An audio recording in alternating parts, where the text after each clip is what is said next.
Hello नमस्ते जय जोहार संगवारी हो। तो संगवारी हो आज आत हन हमन फोठा मुड़ा टेंट लगाए बर। तो संगवारी हो मैं और छोटू दोनों झन जात हन संगवारी हो टेंट लगाए बर। स्टेज और कुछ फूल वगैरह लगाना है संगवारी हो। रिसेप्शन वाला पार्टी है तो पार्टी जैसे लगे वैसे काम करना है। तो संगवारी हो अभी रास्ता में हन और चलत हन फूठा मुड़ा। तो संगवारी हो अभी हम पहुंच गए फूठा मुड़ा।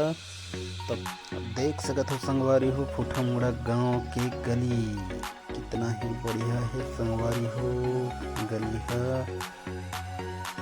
तो संगवारी हो अभी हम पहुंच गए आओ घर। ये हमारा टेंट लगे है संगवारी हो। अब चलत हम संगवारी हो अंदर। देखो संगवारी हो कितना बढ़िया मंडप लगे है।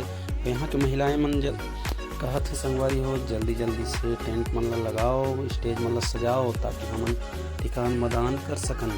संगवारी फटाफट टेंट लगाथन और स्टेज मन ला। और देखो संगवारी है हरे मोर बनाए हुए चांदनी जो लाइट लगे है संगवारी हो। तो यहर जलते और बाद में बहुत ही बढ़िया दिखते संगवारी हो। तो छोटू अभी ऊपर चढ़ गए है और देखो फूल मन लगा थे। तो देख सकते हो संगवारी हो कितना बढ़िया दिखत है लाइट जलत है और बाद में ये स्टेज मन लग चुके हैं। तो पूरा तैयार हो गए है संगवारी हो रेडी हो गए हमारे स्टेज और लाइट वाला चांदनी। तो अब चलथन संगवारी हो घर मिलथन नेक्स्ट वीडियो में। वीडियो पसंद आही तो लाइक शेयर सब्सक्राइब जरूर करिए संगवारी हो।